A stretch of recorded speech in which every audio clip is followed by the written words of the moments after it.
Hello, friends. If you're looking to start your therapeutic microdosing journey, but don't know where to start, especially when looking for the highest quality ingredients, including nootropics, and what you'd expect from a true microdose capsule, check out our friends at Brainsupreme. They offer the absolute highest quality ingredients so you can start your microdosing journey knowing that you're getting top-notch ingredients. To find out more, visit their website using that link right in the description, and you can get 15% off your entire order. I think it's just going to get weirder and weirder and weirder, and finally it's going to be so weird that people are going to have to talk about how weird it is. Eventually people are going to say, what the hell is going on? It's not enough to say it's nuts. You have to explain why it's so nuts. The invention of artificial life, the cloning of human beings, possible contact with extraterrestrials, the systems which are in place to keep the world sane are utterly inadequate to the forces that have been unleashed. Welcome back to Forbidden Knowledge News. I'm your host, Chris Matthew. Today my guest is Anthony Peake. Be sure to check out my films. Doors of Perception is available still exclusively on Amazon Prime. Occult Louisiana is on Tubi, Roku Channel, Apple TV, and other streaming platforms. We're booking guests for October. If you have suggestions or you'd like to be a guest, email me forbiddenknowledgenews@gmail.com. Today I want to welcome back to the show Anthony Peake. He is a best-selling author, lecturer, broadcaster, and leading thinker in the area of consciousness studies. His ideas apply scientific reasoning to some of the greatest mysteries of the universe. Anthony, welcome back. How you doing? I'm doing well, Chris. How about you? Doing amazing. Thank you so much for coming back on. Today we're going to be discussing your book, Near-Death Experiences, the science, psychology, and anthropology behind the phenomena. And I'm really looking forward to sharing this information. Not only does your work resonate highly with my understandings, but I'm fascinated by people's near-death experiences, the accounts, and the implications for the nature of reality.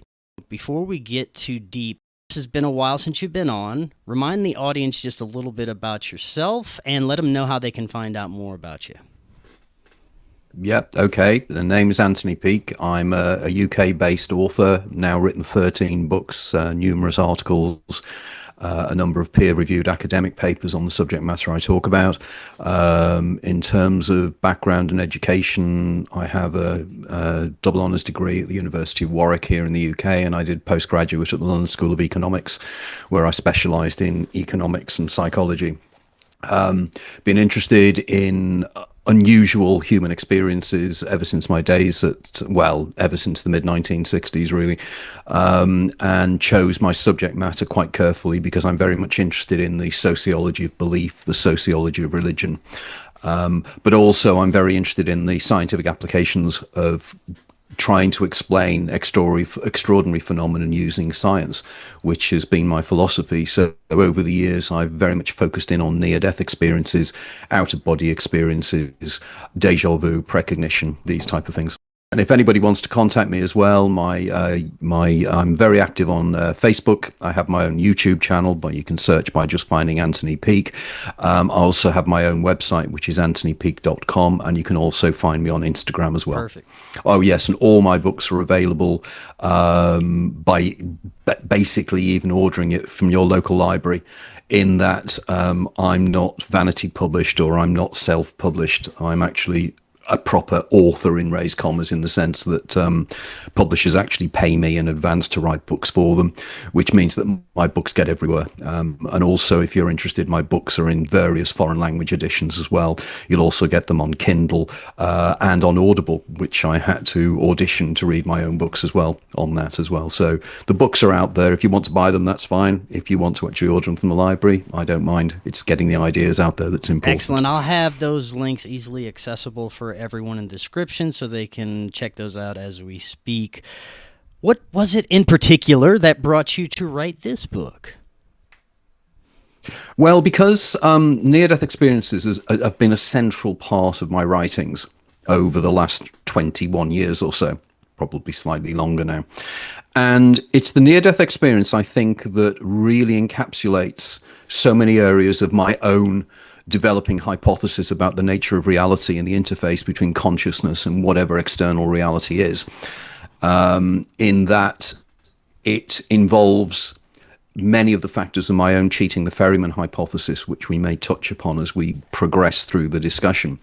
But effectively, what happens to human consciousness at the point of death, I think, is probably singularly the most important question any sentient being is interested in.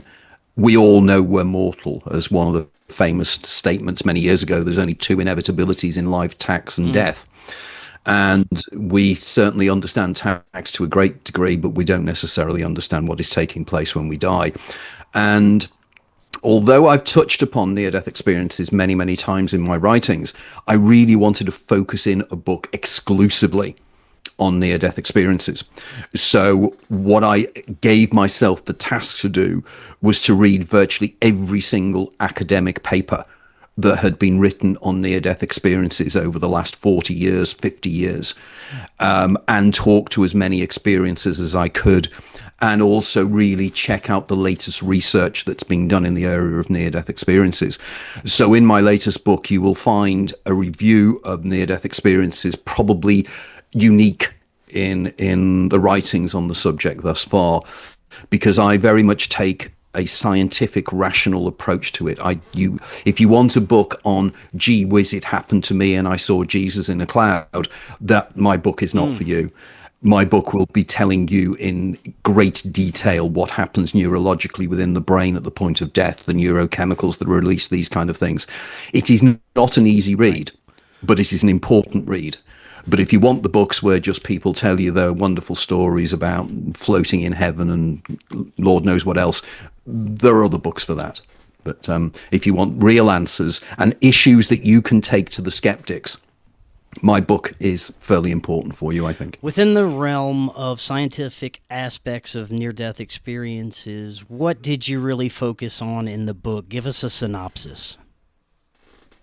Okay, well, basically, I'm fascinated by the evidence that's now being discovered regarding the neurological and neurochemical aspects of near-death experiences.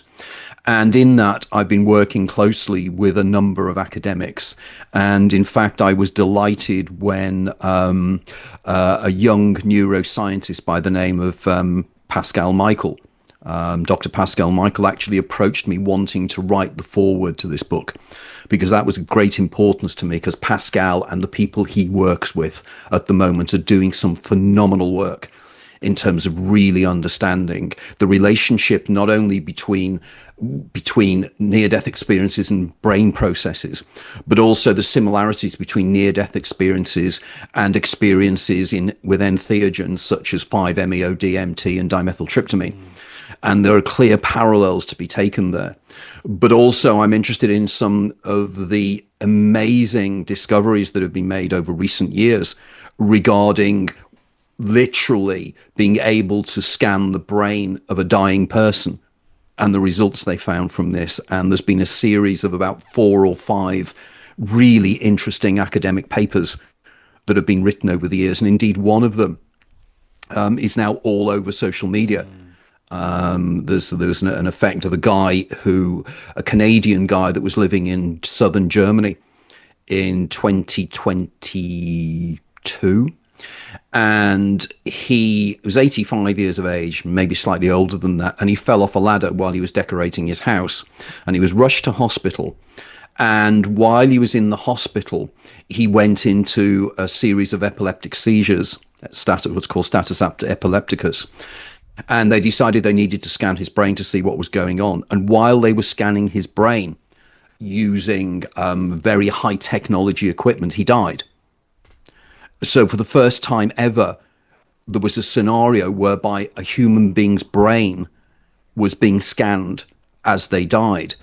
because of course ethically you could never actually do that, because you'd never get anybody to volunteer to be the subject in the start off. But effectively what was discovered was absolutely sensational, unbelievable in fact, because it was shown that the guy's brain effectively immediately after he died, when there should have been no brain activity at all because he was brain dead. And in the book, I discuss in great detail what we mean when we say somebody is dead, because it's profoundly important if we're talking about near-death experiences that we define exactly what we mean by life and death. But effectively, he had died. And a few seconds afterwards, there was a massive amount of brain activity. The brain suddenly started huge amount of activity in a dead brain. Now, the reviewers have taken this as evidence of the near-death experience. You know, for the first time, we have proof that there is brain activity post-mortem. And the question is, what is that brain activity? What is that brain activity doing? And indeed, more importantly, if there is brain activity, is there consciousness there? And if there is consciousness there, in other words, brain activity, a lot of it is autonomic. A lot of it we're not aware of as it's happening. But effectively, the brain activity in the areas of the brain that lit up in this particular case were very much the visual systems and the processing systems and the higher order systems within the brain, which was suggesting that consciousness was something was being projected into consciousness. Now, I'd argue that was the panoramic life review, which we can touch on later. But clearly, this is extraordinary. And this case is not alone.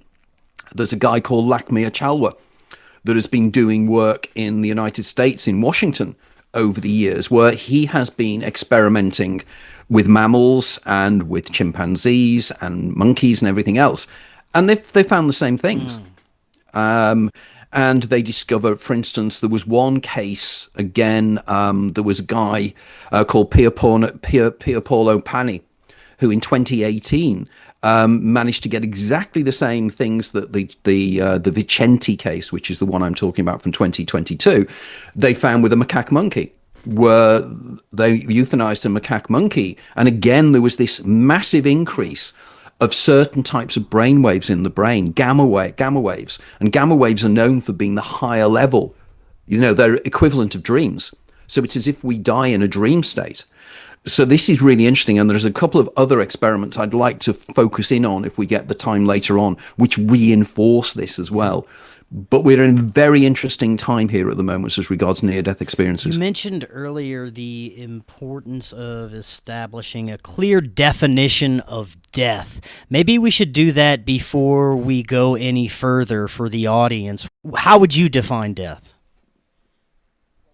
Well, this is the thing. There has been, and in the book I have a whole section on this, that over the years, particularly after 1967, when the very first heart transplant took place in South Africa, a guy called Louis Washkansky was given a heart by a neurosurgeon called Christian Barnard.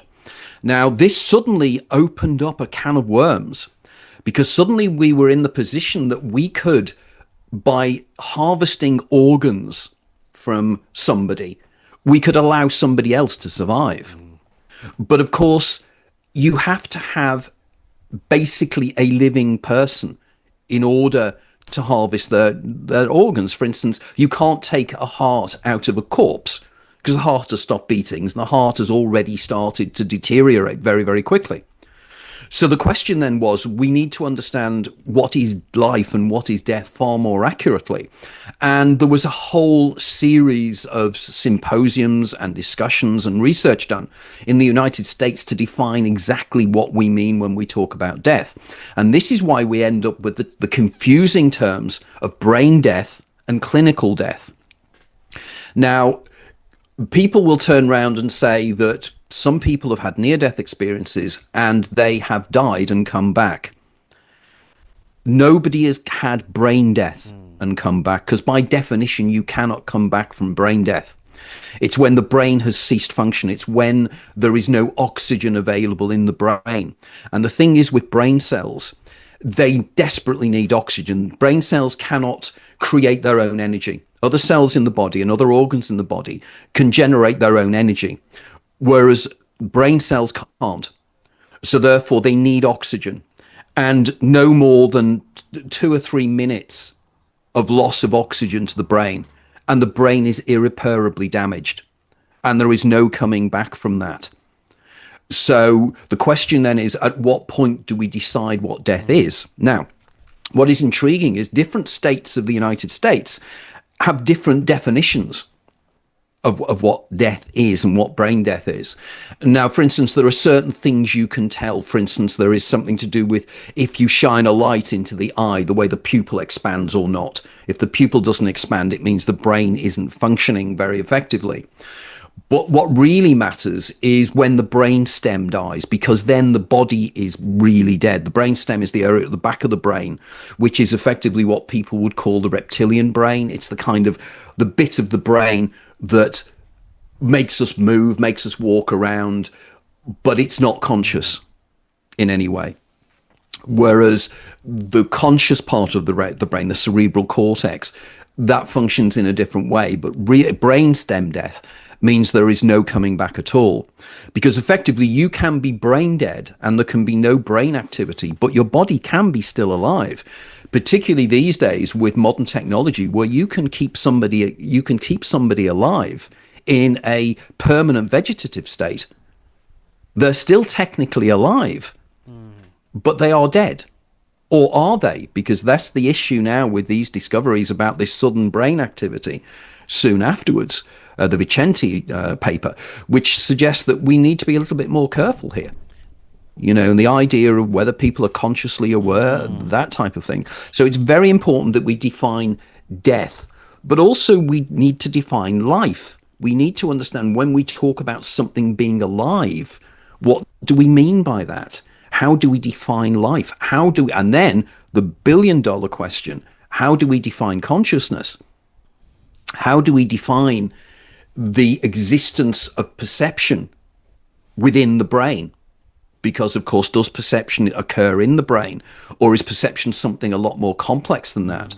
I mean, for instance, we know that you can take the brain apart and you can scan the brain down to the molecular level, but you'll never find consciousness. You'll never find it anywhere. You will find brain activity. But that's confusing the map with the territory, because just brain activity doesn't necessarily mean that is proof that consciousness is in the brain or not. You know, for instance, there is evidence of activity in a radio when a radio is attuned to a radio station. You know, the old valve radios, the lights would go on and everything. So you could look at the back of an old radio and you could tell whether it was receiving information from a radio station through radio waves. But the radio station and all the processing and all the sounds and all the music that's coming out the speaker are not in the radio. And there's more and more information suggesting that consciousness and awareness is in fact something that spontaneously occurs when the brain reaches certain levels of complexity. Right. Because I've argued in one of my previous books, I argued that does consciousness occur at the addition of one molecule within the brain, one particular mixture of chemicals? Is it one quark? You know, is it one atom? You know, is it 1 minute there's no consciousness, the next minute it is? So there are really big questions here about the nature of reality. And people who believe that there's a one-to-one relationship between the brain and the outside world are more and more in a minority now, because we know that we internally create a model of what is out there within the brain. So is there any out there or even in there? And these are the areas I discuss in my writings. Before we move away from the neurological processes and science that you include in the book, like brain scans and what they tell us, you mentioned some of the DMT studies that are occurring. Talk a little bit about what's happening there, as well as some of the more profound information that the brain scans themselves are telling us. Okay. Well, it's quite important here to define exactly what we're talking about when we talk about substances called entheogens. And entheogens is the generic term that's used by neuroscientists and neurologists to explain how certain chemical substances, for some reason, can completely change how the brain functions. For example, if you take psilocybin, magic mushrooms, something happens in the brain and your perception of the world changes. When you take dimethyltryptamine, which we can expand on in a little if you wish, your whole perceptual universe changes. You move away from being in this, what is jokingly called consensual reality, and you end up being literally ejected and sent to another reality that people who take it say is more real than this is.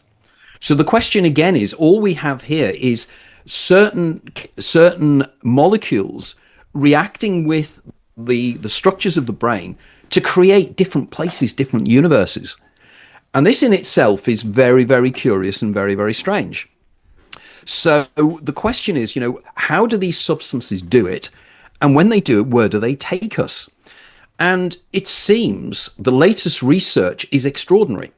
Like, for instance, there was this research being done recently by a guy called Robin Carhart Harris. And I think he's at Imperial College in London. And the work they've been doing with psilocybin is incredible. Now, psilocybin is effectively what most people know as magic mushrooms. And the idea is that it has long been believed that what happens is when you take these substances, what they do is they actually make the brain more cohesive. They make different parts of the brain work together in a more effective and dynamic way. Okay, and that was what was genuinely believed.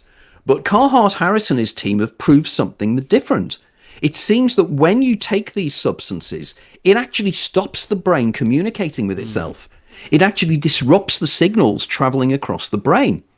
So when they say that psilocybin or DMT creates a hallucinatory world, we've got the double problem of we don't know what hallucinations are anyway, but more importantly, we don't know how it does it.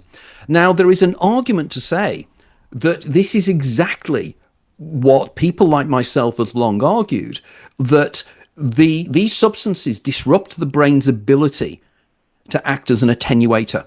Now, by that, I mean attenuator is something that takes information out. Okay. Now, many, many years ago, way back 1890s, a guy called Henri Bergson, who was a French philosopher, argued that reality out there's far more of it that we can't perceive. And we can't perceive it because the brain stops us. The brain is programmed to allow us to function in whatever this is, whatever this matrix is, whatever this holographic illusion that we live within is. And what happens is when you take certain substances, it disrupts the brain's ability to do that. Now, this is exactly, again, what a guy called C.D. Broad argued in the 1930s, and famously Aldous Huxley in his 1954 book, The Doors of Perception. This is exactly what Huxley argued. And he had certain experiences with peyote. And he argued that he felt that his brain was being stopped from acting as an attenuator. The brain's ability to act as a barrier to information was eroded and destroyed. And this is exactly what Carhart Harris and his associates have discovered.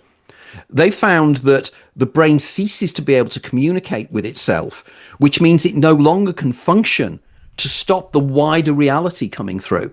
In other words, it's opening the doors of perception wider by inhibiting the brain's abilities to act as an attenuator. Now, I would argue that this is of great importance because I argue, and other writers are arguing now as well, that what happens when we start to die is the brain, that's what happens in the brain. The brain starts to break down.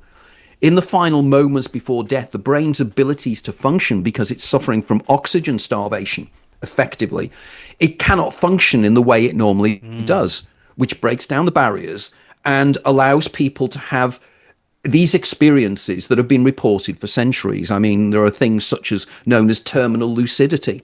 People who are dying of Alzheimer's disease and have not been communicative for years will suddenly start communicating. Other people, when they start to die, they will see dead relatives. They will start hearing voices. And all these things, I think, are to do with certain neurotransmitters in the brain. And I think one of the major components of this is a substance called glutamate. And glutamate is the major neurotransmitter is something that facilitates communications between the neurons of the brain. And it has been long argued that glutamate can be very dangerous in great amounts. It causes something called excitotoxicity, which effectively destroys the neurons by making them fill with water and explode. And there is an argument that there are other substances in the brain that stop the glutamate being effective. They're like glutamate inhibitors. And they believe there's a guy called Carl Janssen who came up with this model because he noticed similarities between near-death experiences and a substance that's basically quite in the news at the moment, ketamine. And of course, ketamine. And ketamine was the substance that the guy that was in Friends died of taking. And this substance, again, seems to mimic the near-death experience. And the question is why it does it. And they've argued that there is a substance in the brain that they're not sure about that seems to be released at times of stress and times of danger. And this is what brings about, like, for instance, I'll guarantee there's a lot of people watching this who will have been given bad news, or they've been in a car accident and time seems to suddenly slow down. And it's again as if some chemical in the body has been released that changes our perception of reality. Now, I argue that substance that is causing this has been known historically for thousands of years. It's known as soma or amrit. And it is a substance that seems to be tasted sometimes. People sometimes can taste this substance in their throat. And in fact, there is a technique used in India called Kakara Mudra, where people, adepts and mystics, will train themselves to place the tongue at the back of the neck, back of the throat. They turn the tongue over. And when they do that, they lick the back of their throat. And the reason they do that is they say that you can taste something called the nectar of transcendence. Now, I argue that this nectar of transcendence is endogenous, that is internally generated dimethyltryptamine. And I believe that the brain, or the pineal gland specifically, generates this substance. And during times of stress, it releases it into the system. Now, dimethyltryptamine has been found in the body, but it's never until very recently been found in the brain. And you will still see papers where people will turn around and say DMT has been found in the liver, it's been found in the stomach, but it's never been found in the brain. Well, 2014, people should know, in 2014, an experiment took place at the University of Michigan by a young Japanese-American researcher called Jimo Borjigin. And Jimo and her team, they basically euthanized rats. They beheaded them. And they had three types of rats. They had rats that had been anesthetized, so they were unconscious. They had rats who were conscious, and there was a third type. I can't remember what the third type was, but effectively, they then beheaded them, or and everything, or they gassed them, and they did various things with them. And they discovered some extraordinary things. The first thing they discovered was that there was a repeat of what I was talking about earlier. The rat was dead, and then suddenly, 6 or 7 seconds after death, the brain fires up again. And lots of gamma wave activity, exactly the same as the elderly gentleman in the Vicente case. So this has been known for years, but it's the first time it's seen in human beings. But she also did another experiment with rats, and she did a similar experiment, and they looked into the brains of the dead rats, and they found dimethyltryptamine inside the pineal gland of the rats. Now, the question is, where did this DMT come from? Why was the most powerful hallucinogenic substance known to man actually in these brains? How did it get there? And the argument is, and I suggest, and I'm not original on this, but I do cite it in my books, and I think I'm one of the few writers pointing this out, that within the brain, the pineal gland creates a substance called melatonin. And melatonin is a substance that makes you want to go to sleep. Okay, it's that kind of sleep mechanism. And interestingly enough, The pineal gland sits just below what's called the optic chiasma, which is where the light, the information and the light and the stimulus from the eyes goes to the visual cortex at the back of the brain. And as it goes in, the two lines from each eye cross, and it's called the optic chiasma. And the pineal gland sits on top of it. Now, the pineal gland has been known for years for being called the third eye. And this is because it's light sensitive. And it's light sensitive for a reason, because it needs to know when it's going dark in the external environment. And as soon as the pineal gland notices there's no activity within the optic chiasma and the optic nerve, it starts creating this substance, melatonin. Now, if you look at the structure of the molecule of melatonin and the molecule of dimethyltryptamine, they are so similar. I think I'm right in saying I think it's 2 hydrogen atoms, I think, is the only difference. So it's quite easy to visualize how the pineal gland could synthesize from melatonin internally generated dimethyltryptamine. Now, I argue that there is actual evident proof of this physiologically, because at the 49th day of gestation, the embryo has, at the back of its throat, it has something called the epiphysis. And the epiphysis is effectively the pineal gland and the pituitary gland together. And as the 49th day of gestation takes place, which is, by the way, the date that the Buddhists believe that consciousness comes into the brain, it splits and it moves up from the back of the throat to the center of the brain. And then the two split off into separate units. They leave something called Rathke's pouch, which is a kind of a channel that runs down to the back of the throat.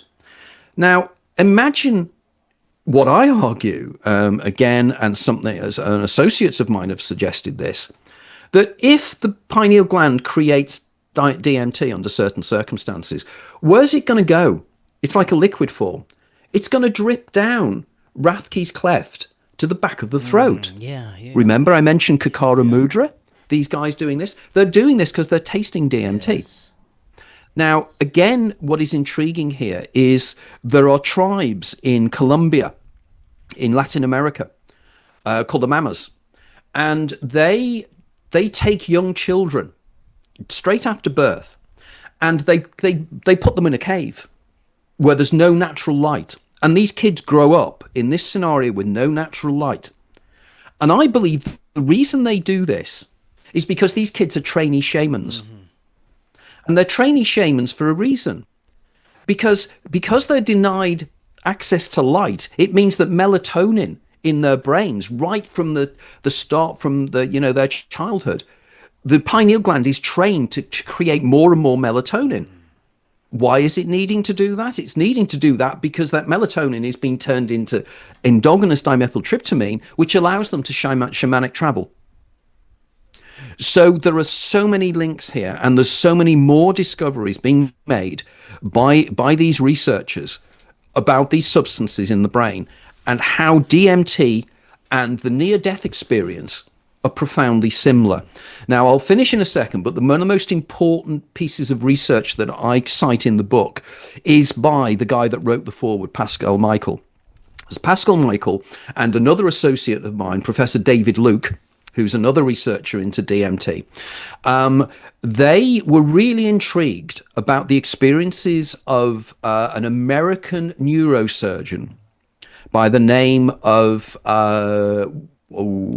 Eben Alexander III. And Eben Alexander was a skeptical, atheist neurosurgeon. And a few years ago, he came down with a very virulent form of viral meningitis. And he nearly died. And he was unconscious for a long time, virtually flatlined. And after about a week of this state, he came out of it. And he changed. He described what happened to him when he was in this state.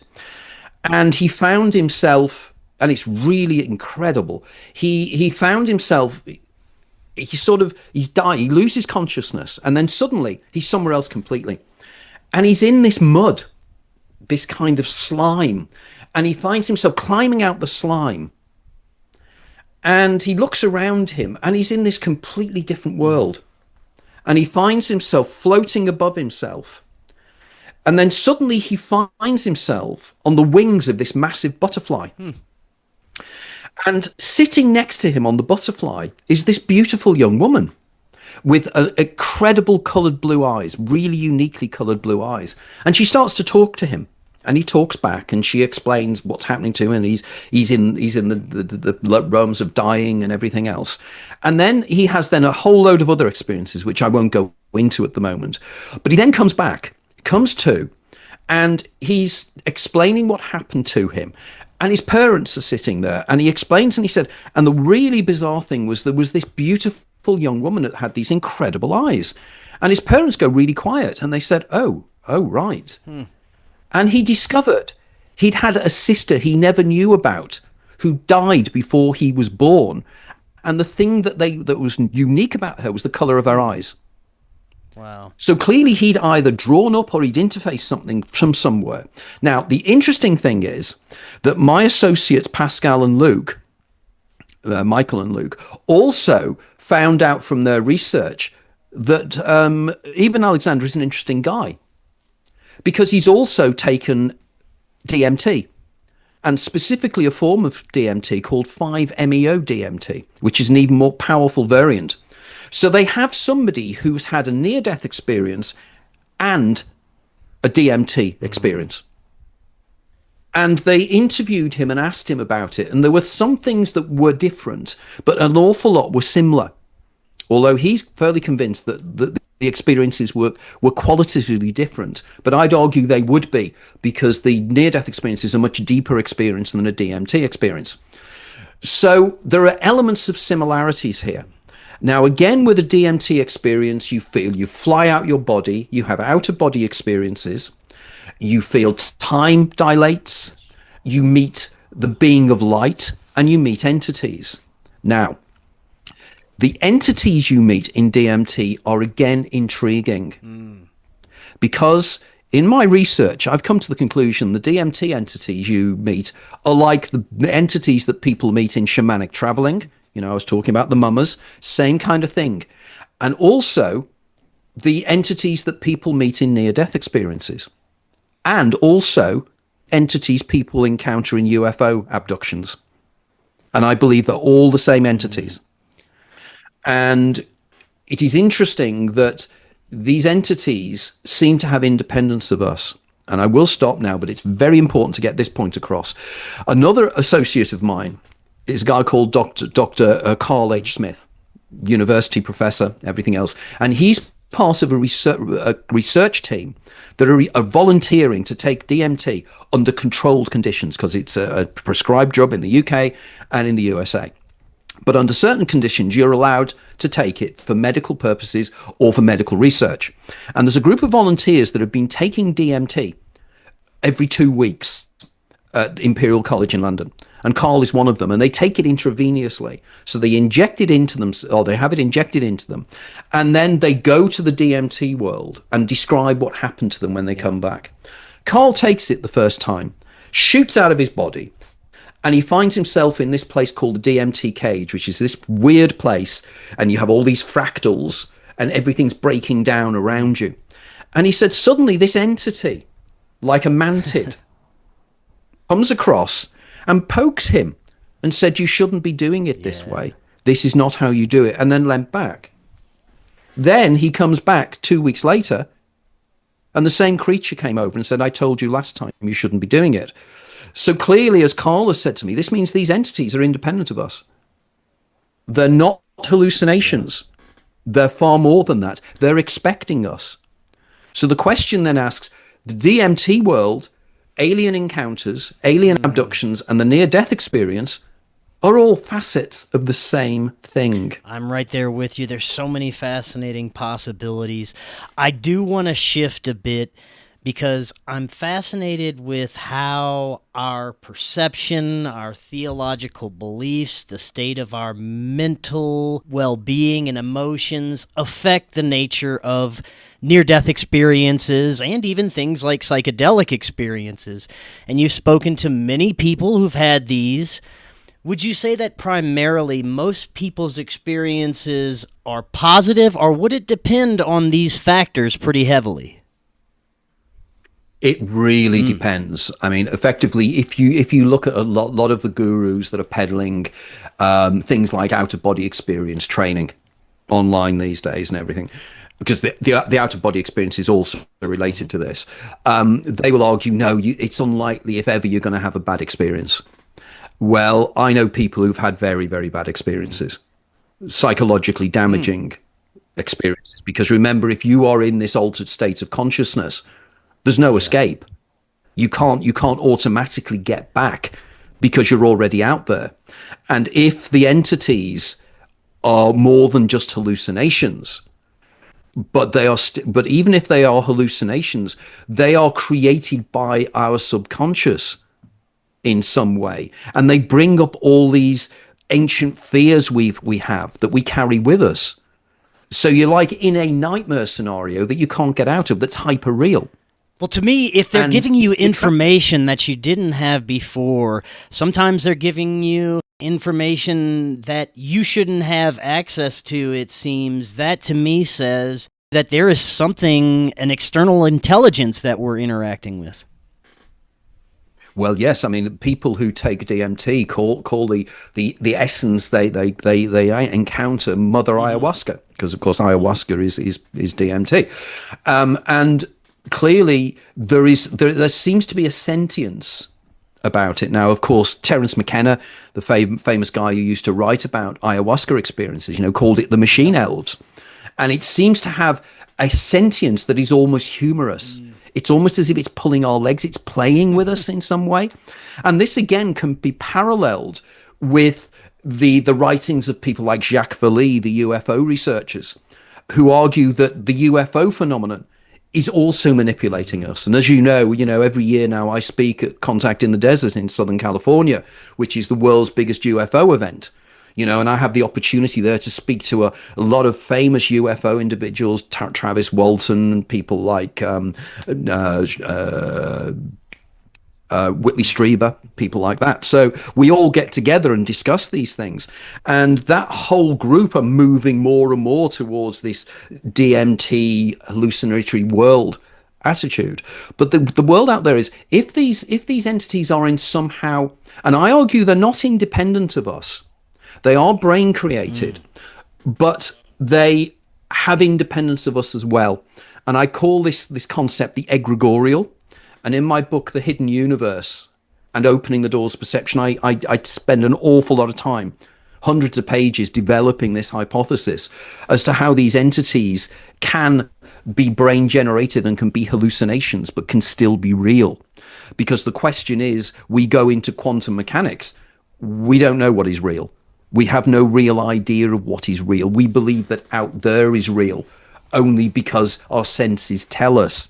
We only believe out there is real if we are a naive realist. The idea that we naively realize that there's a one-to-one relationship between what's out there and what's in your head. And of course, everything is brain generated. Even now, your brain is creating an internal facsimile of your studio and your interface with me, because we never interact with anything in the physical universe. We don't. We never touch anything. We never actually touch anything because of electrostatic repulsion. So to say that, and we don't know, colors, green and red, they're not real. They're just vibrational states of the electromagnetic spectrum that the brain interprets as being red or green. So when then we start to look at what exactly are hallucinations? Well, by definition, a hallucination is something you experience on your own. But I know people who have they've gone into DMT spaces and they've met other people who they then feed back on. I mean, a guest that you need to have on your show is a very close friend of mine who's just brought out her first book, a young lady called Samantha Lee Treasure. And her book on out-of-body experiences is extraordinary. Really groundbreaking, absolutely groundbreaking. Whitley Strieber interviewed her a couple of days ago, and he's gone crazy with what she's talking about. Check her out. She's really, really good. She's going to be a superstar soon. And she's a qualified anthropologist. So she's not some kind of gee whiz person. She's the real deal. But anyway, so going back, I mean, it is clear that when we talk about hallucinations, we don't know what we really mean.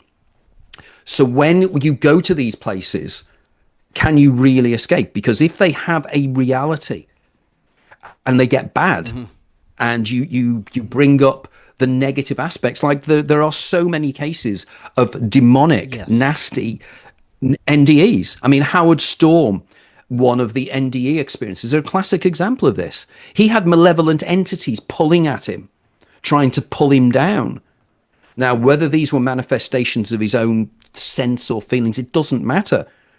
If they're real for you, they are real.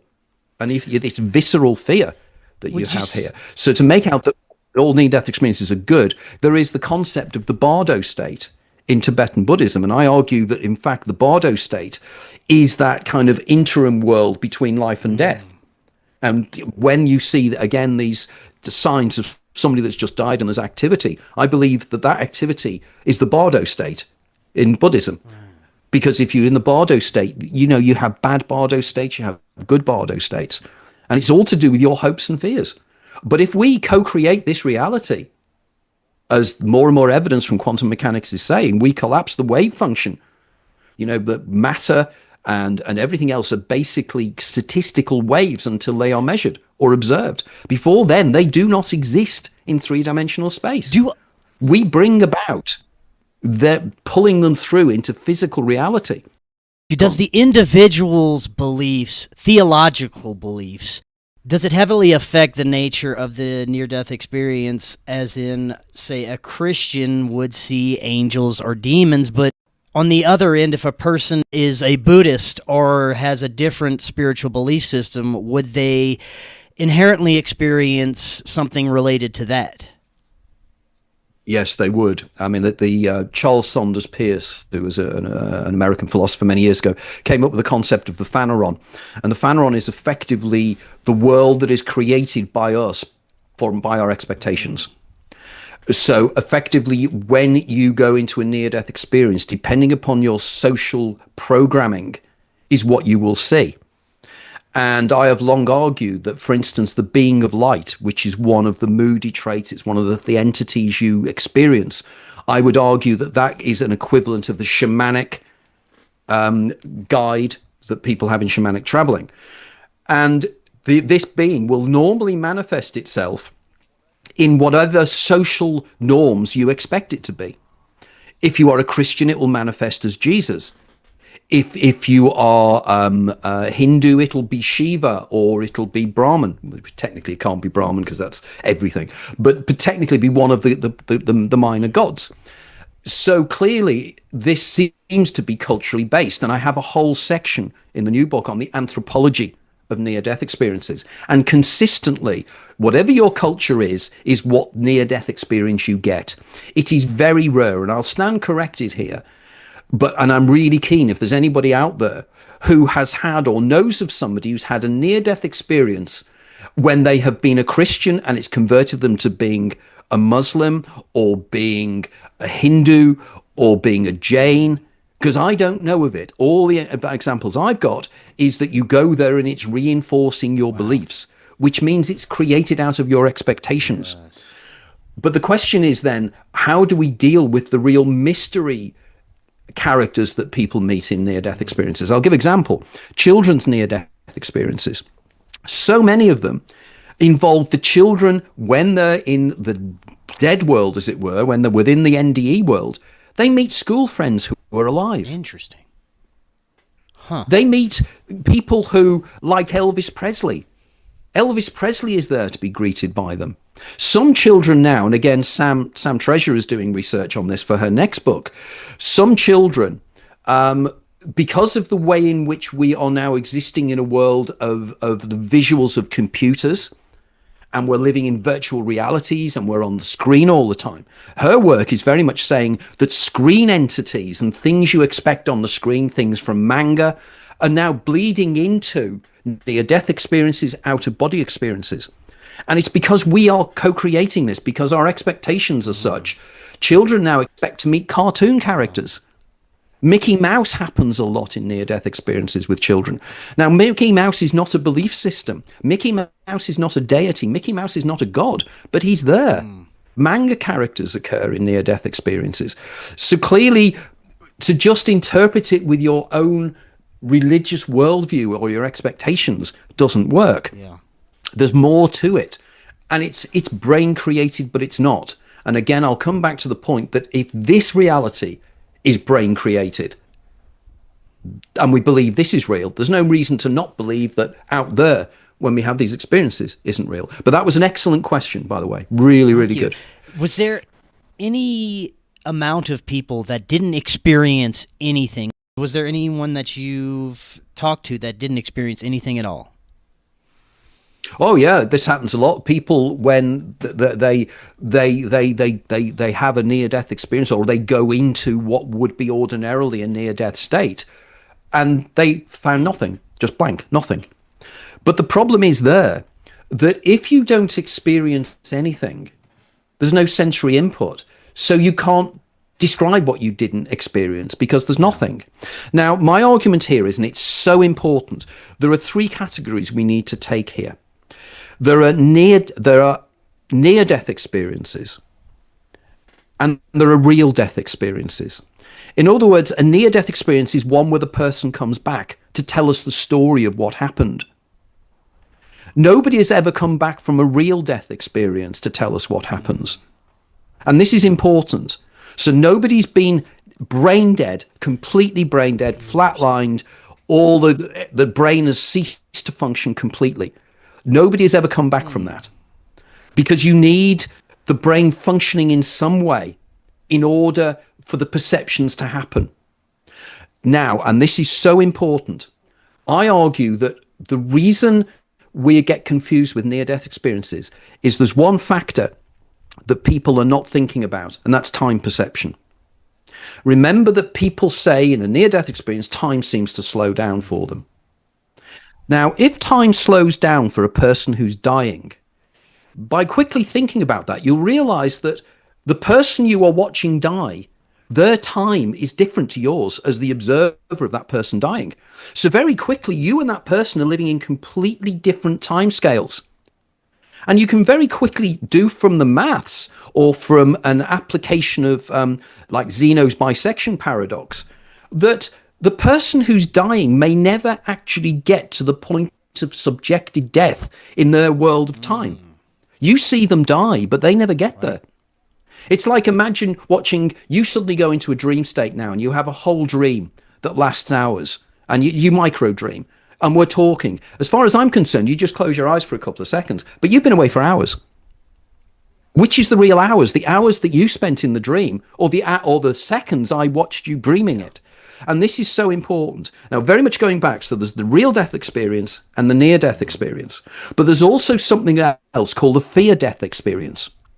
And this is very interesting, is that they have researched this and they've discovered that people have near-death experiences when they fear they are going to die.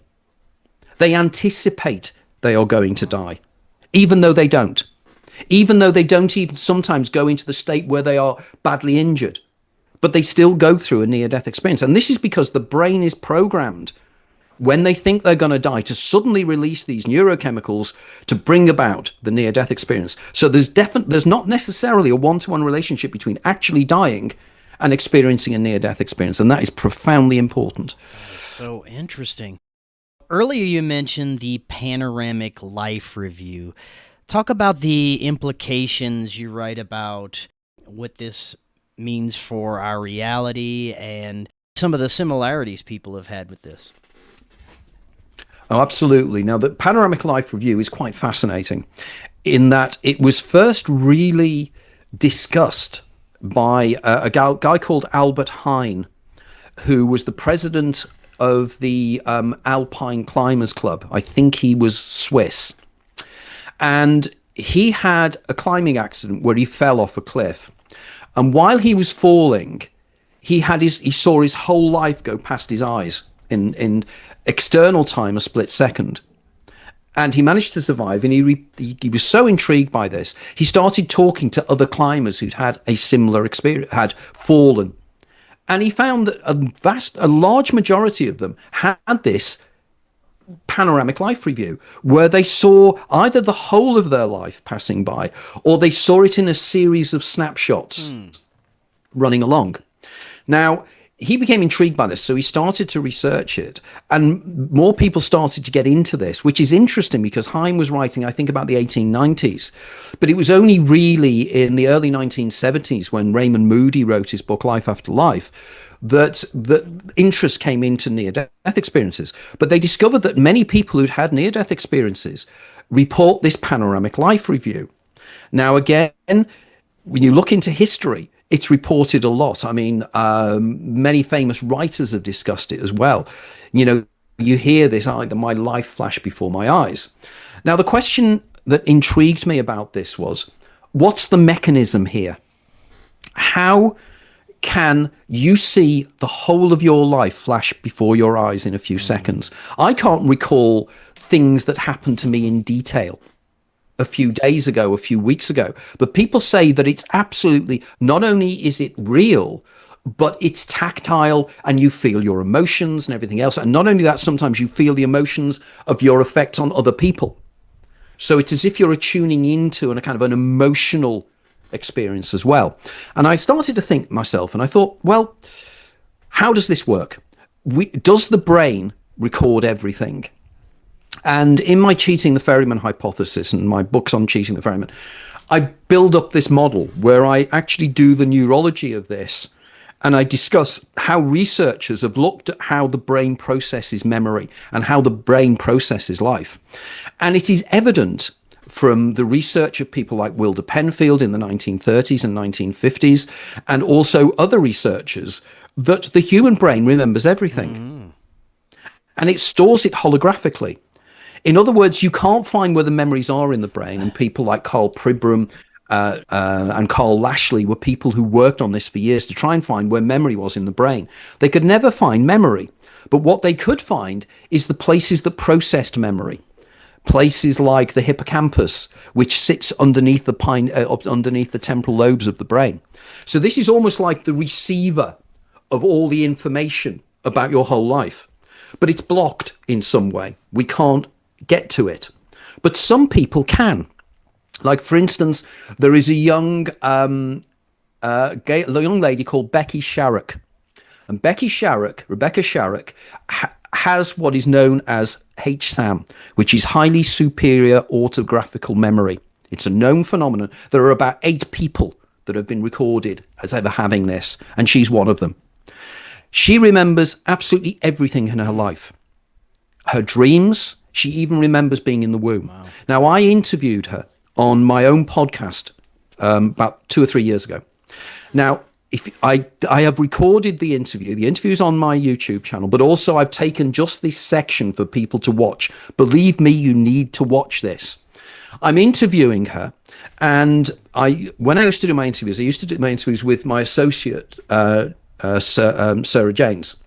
And Sarah's daughter is heavily into Harry Potter books, and she has all the Harry Potter books in her home nearby, about 20 miles away from here.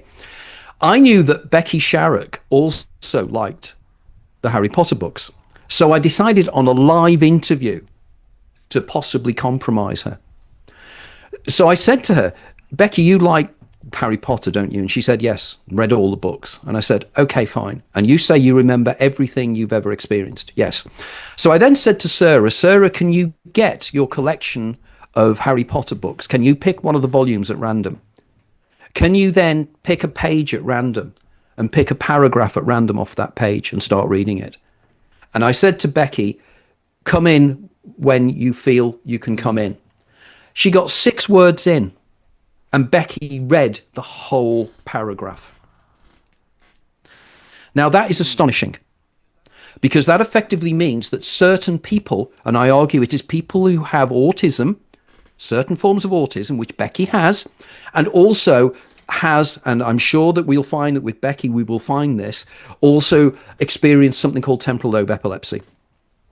Because I believe that temporal lobe epileptics and people with autism, Asperger's syndrome, and various other aspects of this, the doors of perception are wider open, and they can access the memories that are stored holographically, which the brain can process. And I believe it's these memories that are drawn up at the point of death. And it is these memories that somebody experiences when they have a panoramic life review. Wow. Now, the reason it's super fast is because it's a near-death experience, not a real death experience. I argue in a real death experience, it's literally a minute-by-minute recreation of your life. And I'll give an example from a movie. And I always say to people, check this out. If you have the DVD of Vanilla Sky, the Cameron Crowe movie with Tom Cruise, do you remember the last sequence? Do you remember the character, David Ames, who Tom Cruise plays? Is a guy who's living his life over and over again. And he's living the dream. He says this a few times. And at the end sequence, he's on the top of a skyscraper. And he realizes the only way he can break out of this is to commit suicide. So he says goodbye to his lover, his girlfriend, Penelope Cruz, runs past the Kurt Russell, who's his psychologist, who's supposedly controlling him. But in fact, he's not real in that sense. And he jumps off the building. And as he's coming down, the Sigur Rós soundtrack comes on, the Icelandic ambient band. If you then freeze frame as he starts to fall, you'll find something extraordinary. You'll find a series of still images. And the still images are still images from the life of Cameron Crowe, the director. Oh, wow. And it starts with his childhood, his teenage years, and everything. He's effectively reproducing a panoramic life review as the Tom Cruise character falls to his death. This is proof of my model, because this is exactly what I say takes place. So the question is, so I've proved, I think, where the records are held. I also argue that when you're in the panoramic life review, you don't just live the panoramic life review once, you live it thousands of times. And at the end of each panoramic life review, you live another one, and another one, and another one. And I argue that this is because there are literally trillions of versions of you in what's called the multiverse, the Hugh Everett III multiverse, the many worlds interpretation of quantum mechanics. So if there are trillions of versions of you, there literally are a record of every single life that you can live. Every single outcome of every decision you can possibly make is encoded in the huge holographic, processed, virtual reality, digital hard drive that the universe runs on. And your brain is able to access this at death.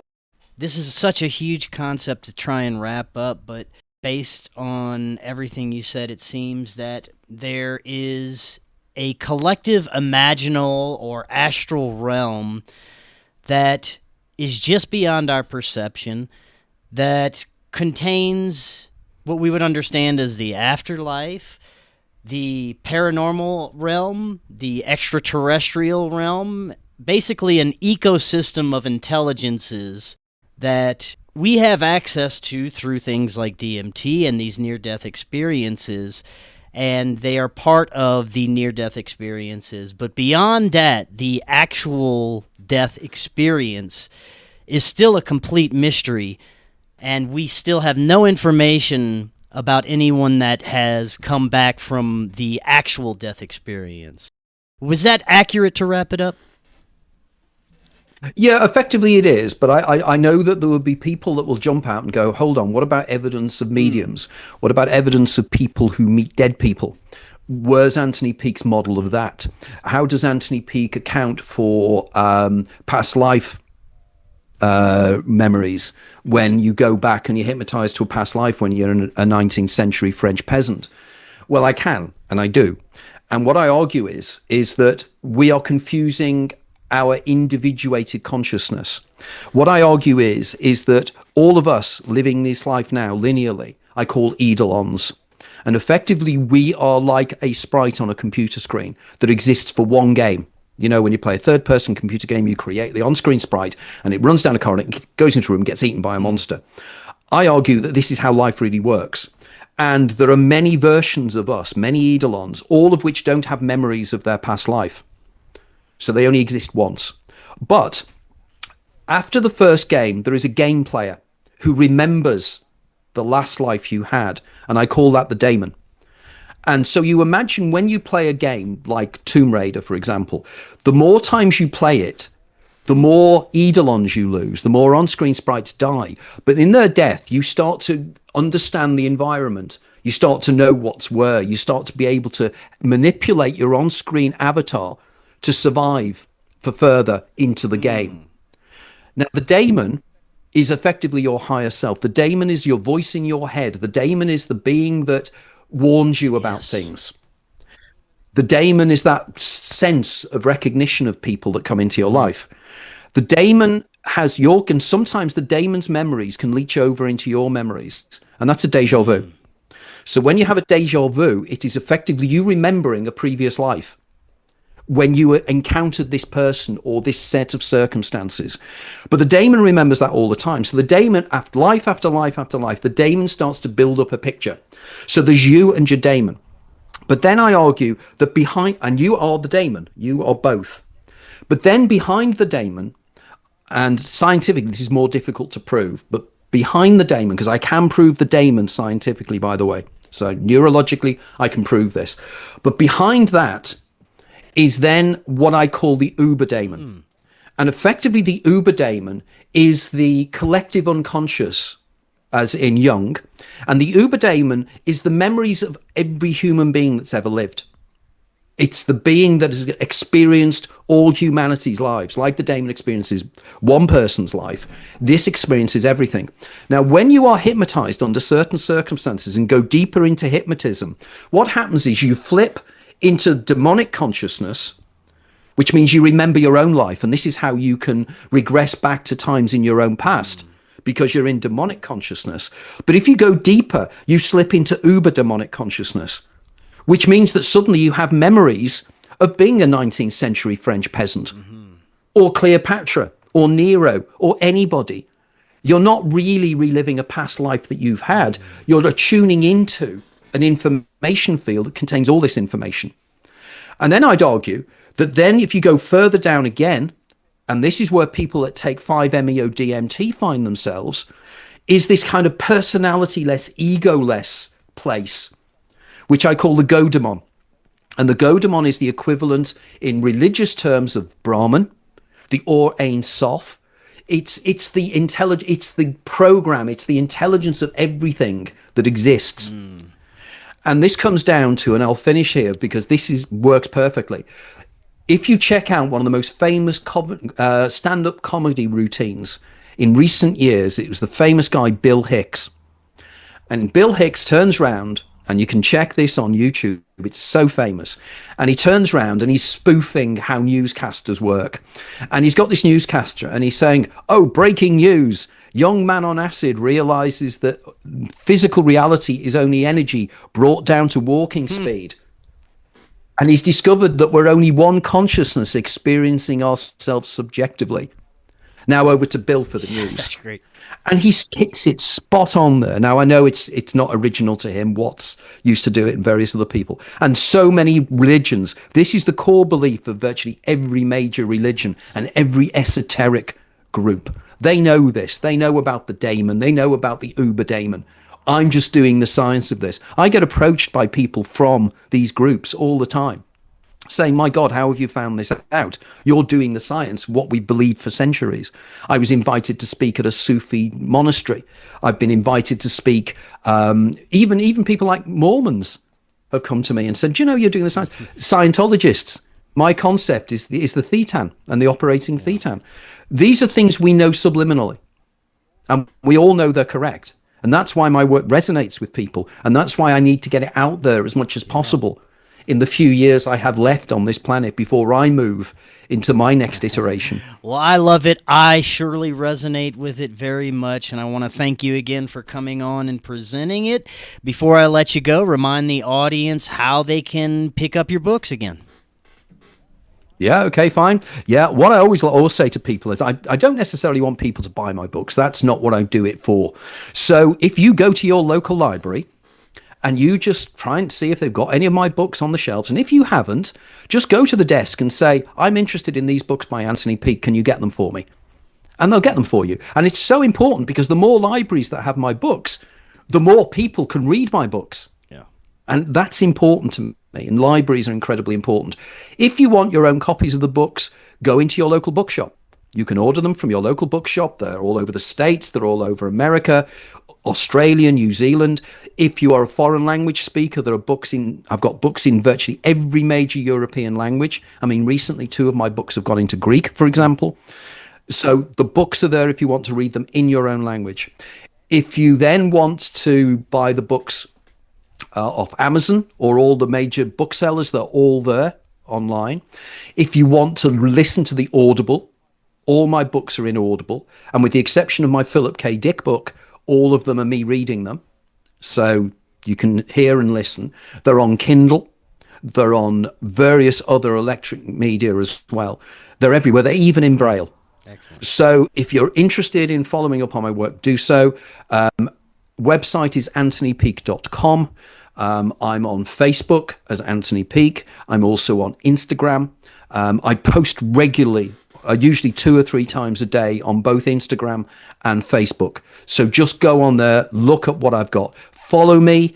It's going to be difficult for you to actually become a friend on Facebook because, of course, 5,000, you can't go any higher than. And I've been at that for years, but sometimes I'm able to add people. But you can still follow me. Also, my YouTube channel, just look up Anthony Peake YouTube. There are literally now hundreds and hundreds of interviews with me out there, including this one when it goes out. But there are also interviews I've done with a lot of the people I talk about, a lot of the major researchers in the world who are researching leading edge work, from scientists and neurologists to psychologists to experiences. So just join it. It's really, really good. It's really exciting. And we're a community. We're an international community. Like, for instance, if you're in the States, I'm pretty damn sure I'm going to be in Indian Wells again at the end of May next year at Contact in the Desert. So try and get along to that. There's a growing group of people that just come along to meet up with me, and we sit round talking all evening. Wonderful. So join us. Excellent. Thank you again, Anthony. I'll have your links right in the description. Definitely love to do this again. There's so much more we can get into. And until next time, we scratched the surface. Just barely scratched it. Until next time, everyone, have an excellent evening. We will talk again tomorrow. We'll see y'all then.